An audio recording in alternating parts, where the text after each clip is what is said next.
Now, here we're going to talk about some of the other characters that we're seeing in Season 4, obviously the disciples and everything that's going on with that. Last week we talked about how Rhema is actually back. Now, this brings us to a new conversation as to why Rhema's back or what is actually going on with Thomas and Ramah, and we get a little bit of a hint of some stuff that's going on here. So let's go ahead and check out these scenes and see what's going on with the rest of the disciples as we kind of look at it here. Good to see you. Okay, great. And let me see when you go and hug him. Mm-hmm. And then, yeah, that'll come. So we're seeing everybody hang out. Again, we're seeing Rhema here. So she's not just back for one scene, but it seems like she's back for quite a while, maybe the whole season, maybe some other stuff. I'm not sure exactly what's going on here, but I am interested to see more of her character. Here again, we're seeing Simon here. Megan pointed out, and we have a secret Chosen Detectives chat that we talk about with like some people that are just really into the Chosen. Now, one thing that she mentioned here is how long Simon's hair is. Now, he's been growing out his hair for a long time for the different parts of the show, but his hair is definitely getting longer, and it'll be interesting to see how his character changes. One thing that we're for sure guessing in this season is that Simon's name change will happen in this season. So he'll go from being Simon to Peter finally. I'm really excited about that because just having that change means such character growth for Simon in particular. And he's going to have to live up to that name, right? He's going to have to live up to who Christ is asking him to be. And so it's going to be really cool to see that change as he kind of walks into that. Abba wasn't the only one trying to close a deal yesterday. You can ask her. Ah, yes, I'm curious about the little songbirds. Okay, so we come into like the middle of a scene here that someone is that they're talking. Basically, it's all the disciples, most of them, not all of them, but most of them in this scene. 4, 5, 6, 7, 8. Maybe this is the same time as the scene with Simon the Zealot and Judas doing laundry that we saw last week. So we're missing Simon the Zealot, Andrew, Philip, and Judas. Those are the 4 that are missing. But we've got everybody else here. So most of the squad is here. Now listen to the very first part of this clip. You'll hear as I think it's Big James says, so Abba wasn't the only one striking a deal yesterday, basically, and he's talking to Thomas. So what he's talking about is Thomas making a deal with Rhema, and then Thomas replies to him. He says, you'd have to ask her, basically, and so he points it back to Rhema, and then they start bugging Rhema a little bit. So it looks like Thomas and Rhema are coming to some sort of agreement, maybe about marriage, maybe just waiting for now, coming back to it later, but they've come to some sort of agreement here. So let's listen to this again as we get into it. Abba wasn't the only one trying to close a deal yesterday. So he says, oh, that was John saying that. He says, Abba wasn't the only one trying to close a deal yesterday. You can ask her. Why? And then Thomas says, you can ask her. And then they say, all right. Yes, I'm curious about the little songbirds.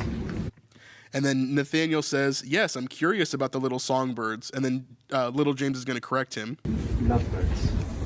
And he says, lovebirds. It's songbirds. It's all... And then Nathaniel says, it's songbirds. It's always been songbirds. Again, we're seeing Matthew here. Same outfit that he had last season. So really cool to see that.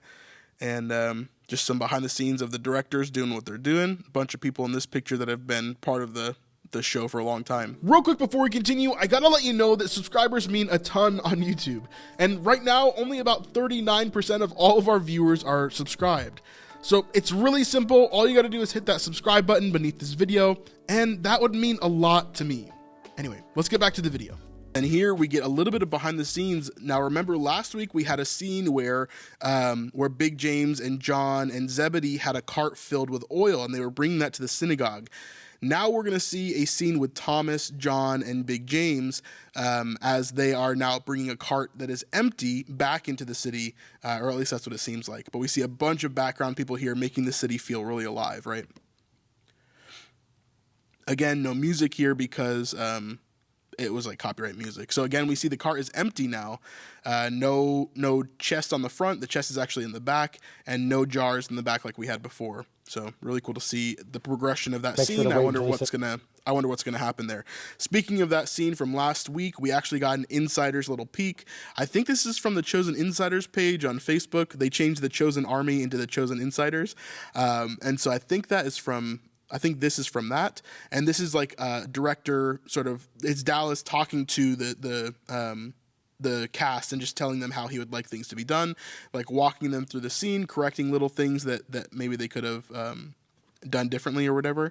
And so I love these little moments with Dallas as he gets to talk to the crew and the cast and kind of give them some insight onto what he's looking for here. So let's watch this. Do you understand? Sorry, what, give me the first bit of his line. These yards cannot break. Do you understand? Yes, Saba.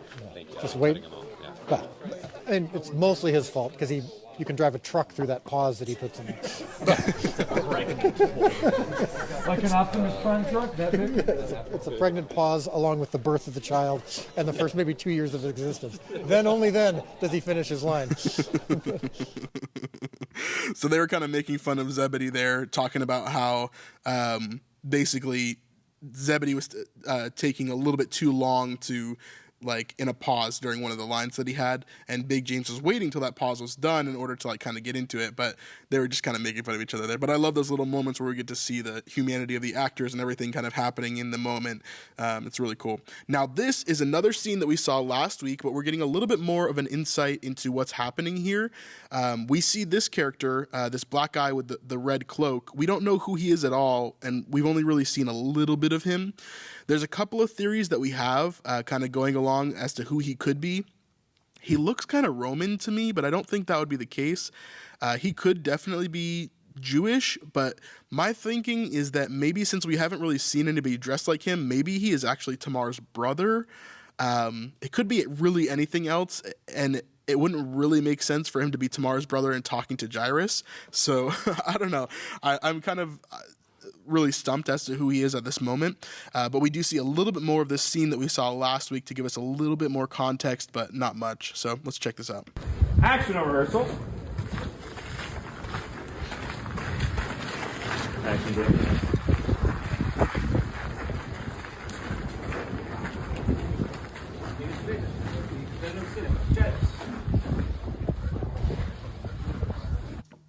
So we see him here as he walks up. Jairus is coming out of the synagogue, and he gives Jairus something from his belt. But, yeah, I don't know. And then we continue on. Almost done with this week. We get this scene here where we get another continuation of Matthew and Gaius' relationship. Now, we've talked about Gaius a lot for the last few months, because we know that Gaius is now the Roman centurion with the sick servant who is going to be healed by Jesus, and Gaius has great faith in Jesus, and we know that because the scriptures tell us that. And so really, really cool to see what he's kind of doing here. But I'm excited to see the continuation of Matthew and his Matthew's and his relationship, to see where they kind of end up going. It'll be cool to see. But here we just see a little bit of behind the scenes of Matthew and Gaius about to do a scene together.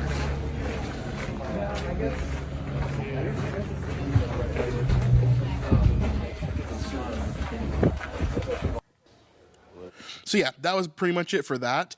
Not really a ton there, but looking forward to see the continuation of Gaius' story and what happens there.